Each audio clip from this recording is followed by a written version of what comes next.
성부와 성자와 성령의 이름으로 말씀드립니다. 네, 어제 오늘 하루 종일 이렇게 비가 오면서요, 좀 이렇게 좀 갑자기 더웠던 날씨가 좀 시원해지고 또 이렇게 가물었었는데 비가 오니까 참 좋은 것 같습니다. 이렇게 비가 오면 이렇게 다시 생명들이 막 이렇게 살아나는 것을 보게 되면서 하나님의 어떤 성령이 우리에게 임하는 것을 비가 오는 것을 많이 비유했던 것 같은데요. 다시 한번 우리 심령 가운데도 주님의 성령이 임하셔서 다시 한번 생기를 되찾게 되기를 바랍니다. 오늘 말씀을 묵상하면서 예수님께서 하신 나는 길이다 라고 하신 이 말씀이 제 마음에는 좀 많이 와 닿았습니다. 나는 지금 길이신 주님을 따르고 있는가? 내가 가고자 하는 길은 어디인가? 그런 것들을 생각하면서 우리 사회가 말하는 것들, 무조건 수단과 방법을 가리지 말고 정상에 서야 된다. 1등만이 기업된다. 2등도 의미가 없다라고 하는 세상의 소리와 또 예수님이 말씀하시는 나를 따라오너라 하는 그 목적지가 같은 곳인지, 젊은이들 보면 정말 무한 경쟁이라고 하는 말, 경쟁이 끝이 없는 것이죠. 끝이 없는 경쟁 속에서 살아남기 위해서 낙오하지 않고 하루하루를 살아가기 위해서 엄청난 노력과 고통 속에 있지만 그것을 멈출 수 없는 그들의 모습을 보면서 또 우리의 모습을 보면서 정말 이 시대에 예수님께서 말씀하시는 이 길이 이분들에게도 복음인데 우리가 그것들을 함께 나누고 또 예수님이 말씀하시는 삶의 기쁨을 누려야 되지 않는가 생각을 하게 됩니다.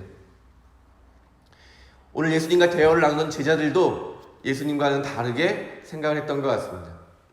예수님께서는 예루살렘에 십자가를 지고 순환을 당하시기 위해 올라왔지만 제자들은 이제 예수님이 예루살렘에 가기만 하면 이제 왕이 되실 것이고 또 예루살렘의 왕이 되시면 또 주변의 많은 나라들이 다 예수님에게 정복되는 그런 왕 중의 왕이 될 것이다 라고 생각했던 것 같습니다. 그런데 주님께서는 이제 자기가 십자가에 달려 돌아가시게 된다는 것을 알고 있었기 때문에 제자들에게 이별을 말씀하시는 것입니다.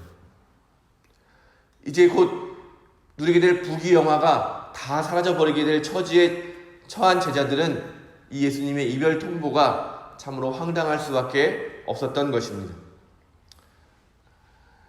예수님께서는 제자들에게 다시 한번 말씀하시는 것이죠. 너희는 내가 가는 길을 따라와야 한다.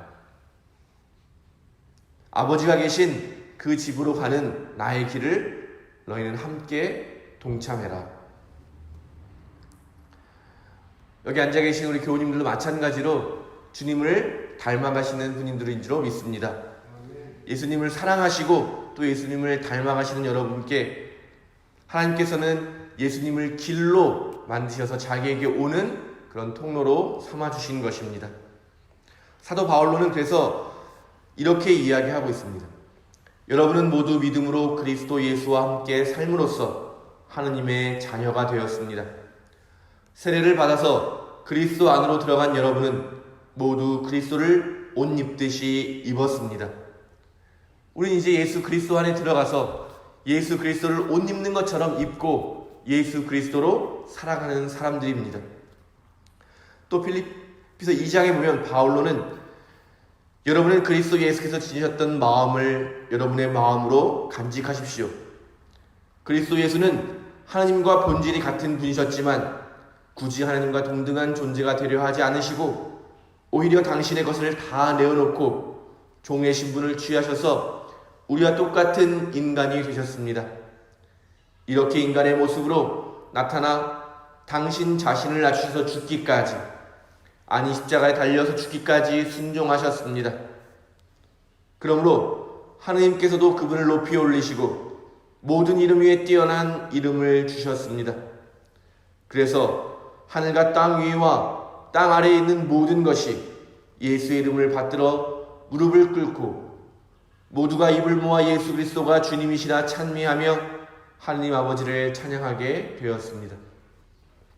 너무나 잘 알려져 있는 그런 구절인데요. 바로 예수님의 삶의 지향이 무엇인지를 잘 드러내고 있습니다. 또 예수님께서도 스스로 제자들을 가르치실 때 이렇게 말씀하셨습니다. 오히려 너희 중에서 제일 높은 사람은 제일 낮은 사람처럼 처신해야 하고 지배하는 사람은 섬기는 사람처럼 처신해야 한다. 아멘.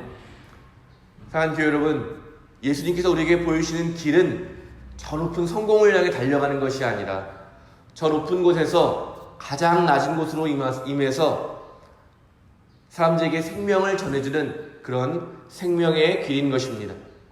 예수님의 성육신, 하나님과 같은 분이셨지만 우리와 같은 인간의 모습이 되신 예수님의 길, 그 길 가운데 예수님께서는 더 낮은 곳으로 향하셨습니다.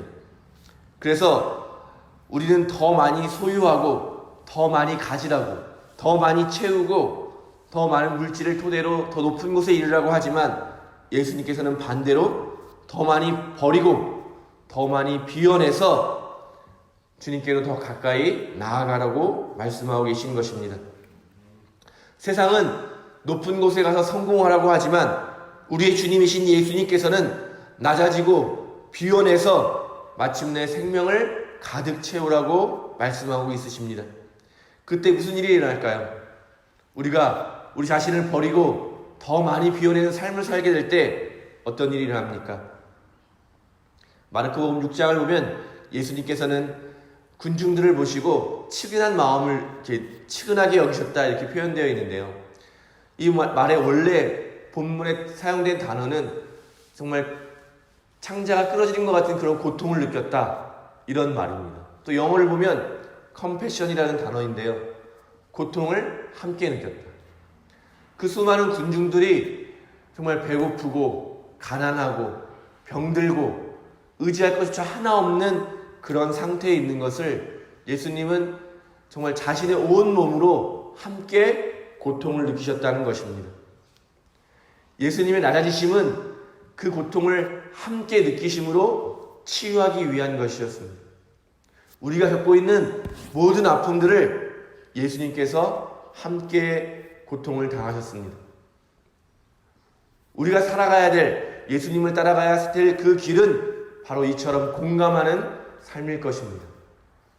내 이웃의 고통을 외면하지 않고 정말 선한 사마리아인이 강도 만난 이웃이 죽어가는 그 자리를 외면하지 못하고 그를 치료해주고 그를 안고 가서 정말 안전한 곳으로 옮겨주는 그런 모습이야말로 예수님께서 우리에게 보여주신 삶의 모습이라 할 수 있습니다. 예수님께서 보여주신 이 자기 비움과 공감의 삶을 저와 여러분이 함께 살아가게 되기를 바랍니다. 이 자기 비움과 공감의 삶을 다르게 표현하자면 바로 서로 사랑하며 사는 삶일 것입니다. 주님을 사랑하고 이웃을 사랑하는 삶, 그것이야말로 예수님께서 저 높은 곳에서부터 낮은 이 땅에 오셔서 우리에게 보여주신 삶이시고 또 지금도 여전히 우리를 초대하셔서 주님께로 나아가게 이끄시는 그 길인 줄로 믿습니다.